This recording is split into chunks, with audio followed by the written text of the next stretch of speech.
Nos Alpes congelados da Itália, em 1945, o destino de uma companhia de soldados alemães não foi decidido por um general, por um tanque ou por um bombardeio aéreo.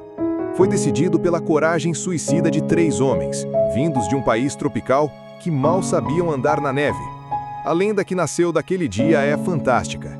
Ela fala de uma patrulha brasileira que, sozinha, teria capturado centenas de soldados inimigos, talvez uma divisão inteira. Mas como isso seria remotamente possível?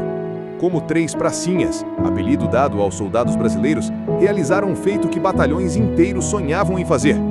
Para encontrar a resposta, não podemos olhar apenas para aquele dia, para aquela montanha. Precisamos voltar no tempo e decifrar um código muito mais complexo, o código da própria entrada do Brasil na maior guerra da história. Neste vídeo, vamos fazer a mais profunda imersão na história da Força Expedicionária Brasileira, para finalmente contar a história definitiva dos loucos da neve. Nós vamos separar o mito da realidade, não para diminuir a lenda, mas para revelar uma verdade ainda mais poderosa sobre como a política, a coragem e o acaso se colidem para forjar heróis nos lugares mais improváveis. No final da década de 1930, o Brasil vivia um paradoxo. Governado pela ditadura do Estado Novo de Getúlio Vargas, o país mantinha uma perigosa ambiguidade. Enquanto a elite e parte do exército flertavam abertamente com a Alemanha nazista e a Itália fascista, os Estados Unidos pressionavam o Brasil a se juntar aos aliados, vendo o Nordeste brasileiro como um ponto estratégico vital para o controle do Atlântico. Vargas, um mestre do pragmatismo, jogava em ambos os lados, até que a Alemanha forçou sua mão. Em 1942, submarinos alemães, em uma tentativa de intimidar o Brasil, torpedearam e afundaram navios mercantes brasileiros, matando centenas de civis. A comoção popular foi imensa.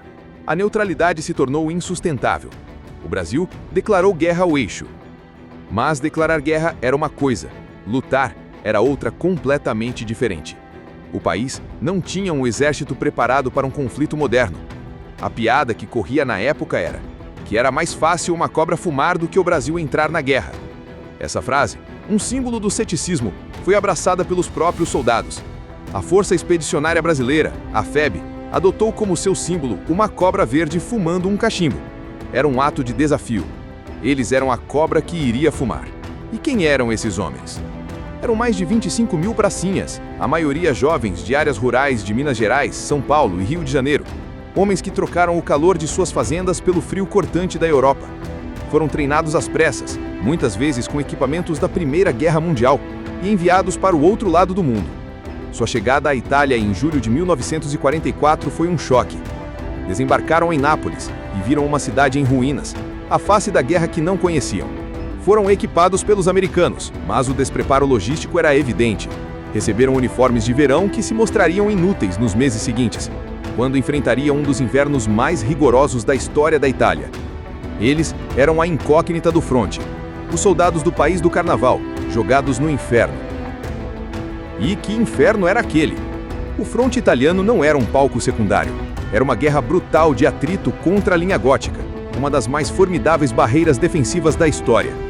Construída pelo marechal de campo Albert Kesselring, a linha gótica era uma série de fortificações alemãs que se estendia por centenas de quilômetros através dos picos rochosos e vales estreitos dos Montes Apeninos.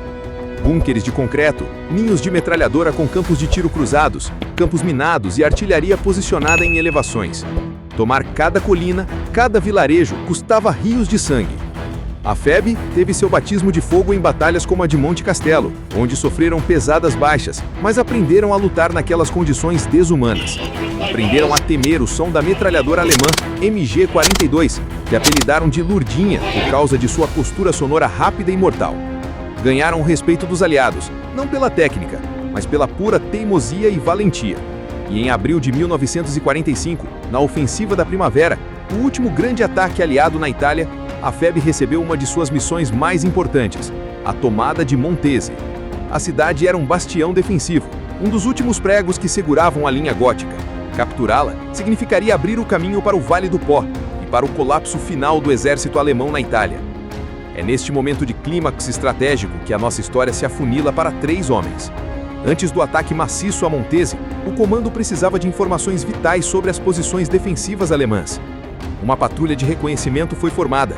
Uma missão perigosa, quase suicida.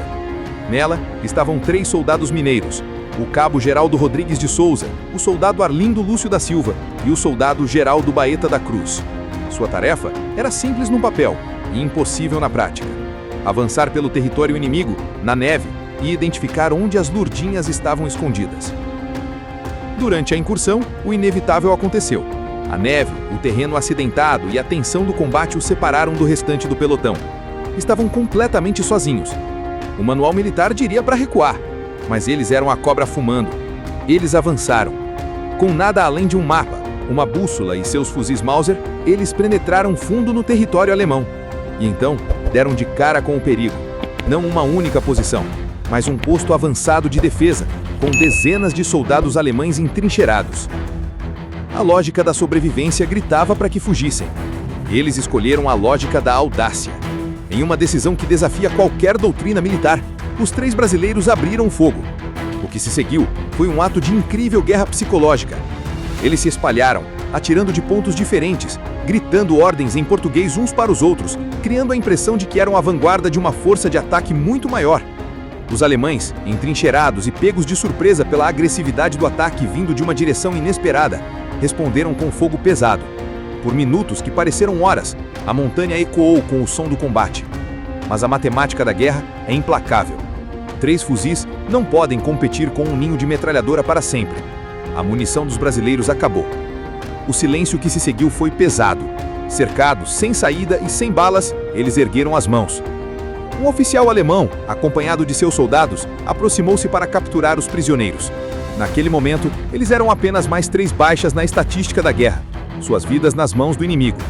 Mas o oficial alemão, um veterano, não viu apenas 3 inimigos. Ele viu o que eles tinham feito. Viu a coragem absurda de 3 homens atacando uma posição inteira. Em um ato de respeito que transcende a guerra, ele decidiu poupar suas vidas. Então, o roteiro da história virou de cabeça para o baixo. Enquanto eram levados prisioneiros, os brasileiros, liderados pela intuição do cabo Geraldo Rodrigues de Souza, começaram a observar seus captores.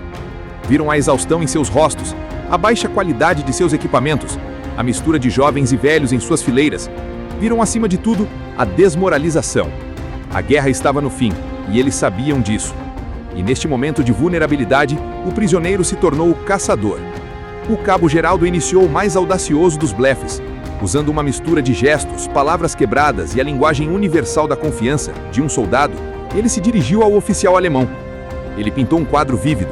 Disse que eles não eram apenas uma patrulha, mas que uma divisão brasileira inteira estava se preparando para um ataque maciço, que a artilharia aliada já tinha as coordenadas daquela posição, que a rendição não era um ato de covardia, mas a única decisão lógica para salvar a vida de seus homens de um massacre inútil. Aqui, o mito da captura de uma divisão inteira se desfaz para dar lugar a uma verdade ainda mais impressionante. Eles não capturaram 15 mil homens.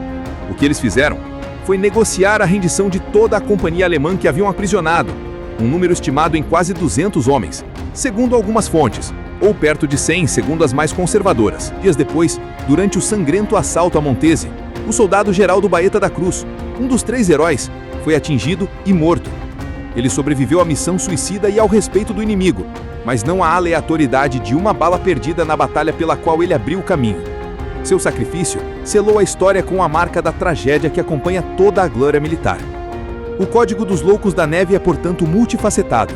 É o código do underdog, que prova que equipamento e treinamento não são nada sem a coragem.